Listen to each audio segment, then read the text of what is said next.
ప్రధానంగా ఇందాక మా సోదరులందరూ కూడా చెప్పినట్టుగా రెండు ప్రధానమైనటువంటి అంశాలు, ఆ రెండు ప్రధానమైనటువంటి అంశాల ఆధారంగా ఈరోజు మీడియా సమావేశం ఏర్పాటు చేయడం జరిగింది. గత రెండున్నర సంవత్సరాలుగా బీసీలను నమ్మిస్తూ అధికారంలోకి వచ్చి అధికారాన్ని అనుభవిస్తున్నటువంటి కాంగ్రెస్ పార్టీ అధిష్టానం ఈరోజు బీసీ సమాజం మొత్తాన్ని కూడా నమ్మించి మోసం చేసింది అనడంలో ఎలాంటి అతిశయోక్తి లేదు. తెలంగాణలో ఉన్నటువంటి బీసీ సమాజం, ఈ బీసీ సమాజాన్ని మోసం చేసినటువంటి కాంగ్రెస్ పార్టీ తెలంగాణ బీసీ సమాజానికి ఏం సమాధానం చెప్పే రేపు షెడ్యూల్ విడుదల చేస్తుందో రాష్ట్ర ముఖ్యమంత్రి గారు, కాంగ్రెస్ పార్టీ అధినాయకులైనటువంటి రాహుల్ గాంధీ గారు ఈరోజు సమాధానం చెప్పాలి. మీరు ఏం చెప్పిండ్రు? అనేక సందర్భాలలో అసెంబ్లీలో చర్చ పెట్టిండ్రు, తీర్మానం చేసిండ్రు, బిల్లులు తీసుకొచ్చిండ్రు, ఖజానా నుంచి కోట్లాది రూపాయలు డబ్బు వెచ్చించి ఖర్చు చేసి కులగణన పేరుతోని, కుల సర్వే పేరుతోని ఒక డాటా తీసిండ్రు, డెడికేటెడ్ కమిషన్ ఏర్పాటు చేసి ఫైనల్ గా మీరు ఇచ్చినటువంటి కామారెడ్డి డిక్లరేషన్ ఏదైతే ఉందో, కామారెడ్డి డిక్లరేషన్ కు మీ పార్టీ కట్టుబడి ఉందా లేదా మీరు చెప్పవలసిన అవసరం లేదు, మీరు లేరనేది స్పష్టమైపోయింది. కామారెడ్డిలో కాంగ్రెస్ పార్టీ అధిష్టానం నిర్ణయం అని చెప్పి బీసీ డిక్లరేషన్ 42% రిజర్వేషన్లను స్థానిక సంస్థల ఎన్నికలతో పాటు విద్యా ఉద్యోగ రంగాలలో కాంగ్రెస్ పార్టీ అధికారంలోకి వస్తే మేము రిజర్వేషన్లను కల్పిస్తామని చెప్పేసి హామీ ఇచ్చినటువంటి కాంగ్రెస్ పార్టీ అధికారంలోకి వచ్చిన 2 సంవత్సరాలు పూర్తయినా కూడా ఆ హామీని నిలబెట్టుకోకపోవడమే కాకుండా బీసీలను మోసం చేస్తూ గ్రామ పంచాయతీ ఎన్నికలను పూర్తి చేయడంతో పాటు ఈరోజు మున్సిపల్ ఎన్నికలకు షెడ్యూల్ విడుదల చేయడానికి రంగం సిద్ధం చేసింది.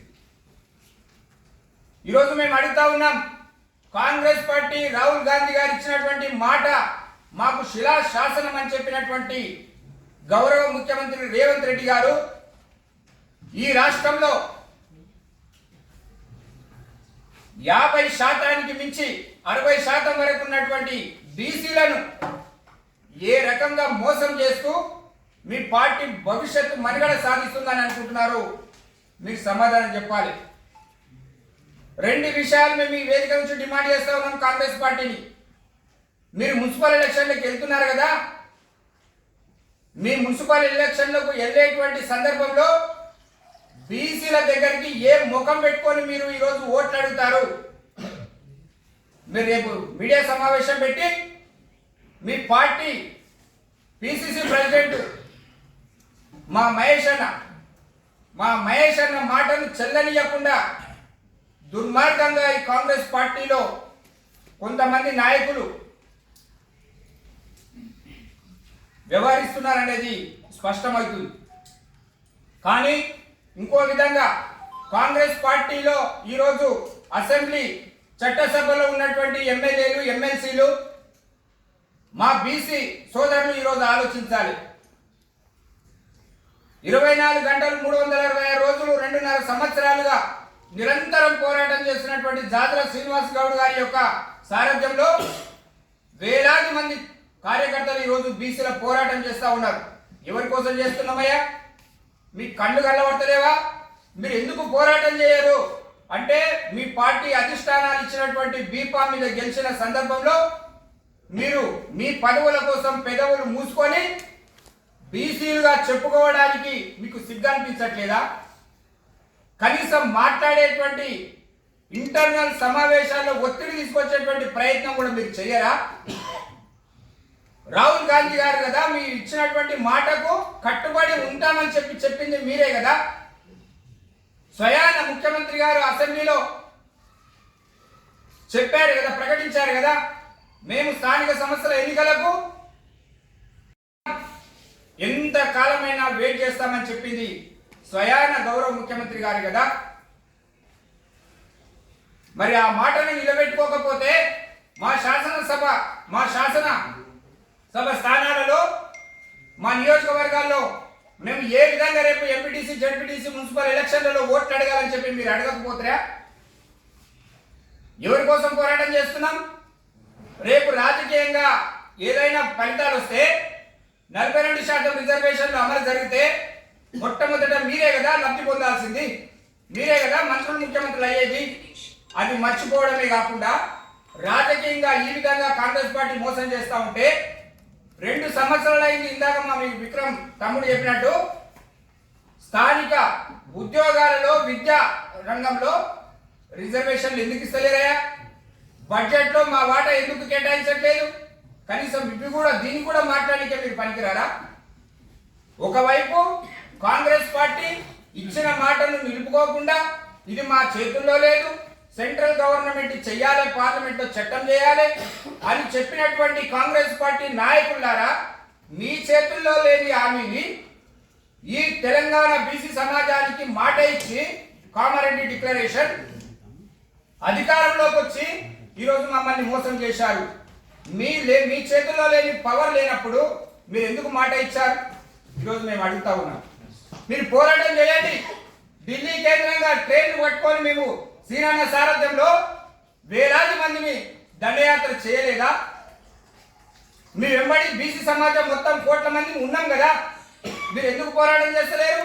అంటే ఇందాక మా తమ్ముడు చెప్పినట్టుగా దోకాబాజీ రాహుల్ గాంధీ గారు పెదవి విప్పలేరు. పార్లమెంటులో శీతాకాల సమావేశంలో కూడా, పార్లమెంట్ సమావేశాల్లో కూడా కనీసం సబ్జెక్టు తీయలేనటువంటి అసమర్థ చేతగాని మాట తప్పిన నాయకులారా, మీకు ఖచ్చితంగా ప్రజాక్షేత్రంలో బీసీ సమాజం బుద్ధి చెప్తుంది. ఇంకోవైపు భారతీయ జనతా పార్టీ దేశాన్ని ఏదో ఉద్ధరిస్తున్నామని చెప్తున్నటువంటి నాయకులారా, మెజారిటీ జనాలు ఉన్నటువంటి మా యొక్క ఘోష, మా యొక్క బాధ, మా యొక్క జీవన స్థితిగతులు మీకు కనిపించట్లేదా? చెప్పారు కదా మీరే 27లో మేము జనగణనలో కులగణన తీస్తామని చెప్పిండ్రు. మీరు ఇచ్చిన ఫార్మేట్లో బీసీ అనే ఆప్షన్ ఎందుకు తీసుకోలేరు? ఖచ్చితంగా చెప్తా ఉన్నాం, తెలంగాణనే కాదు మా శ్రీనన్న సారథ్యంలో దేశవ్యాప్తంగా మీరు కనుక బీసీ ఆప్షన్ ఇవ్వకుండా, కులగణన లెక్క తేల్చకుండా మీరు ఏ ఫార్మేట్ ఇచ్చినా దాన్ని తిరస్కరిస్తాం. దేశవ్యాప్తంగా అవసరమైతే ఉద్యమిస్తాం. వదిలిపెట్టే ప్రసక్తే లేదు. కాంగ్రెస్ పార్టీ మాట ఇచ్చింది, అది నిలబెట్టుకోలే. మీకు లేదానే? మీకు బాధ్యత లేదా? ఈరోజు దేశ ప్రధానమంత్రిగా 3 సార్లు ఒక బీసీ నాయకులని చెప్పుకునేటువంటి మీరు, మీ పార్టీ బీసీ సమాజం ఉంటేనే కదా మీరు ఈరోజు అధికారంలోకి వచ్చింది 3వసారి. మీరు ఎందుకు మాట్లాడారు? ఈరోజు వాళ్ళు ఇచ్చిన మాట వాళ్ళు పక్కకెట్టండి.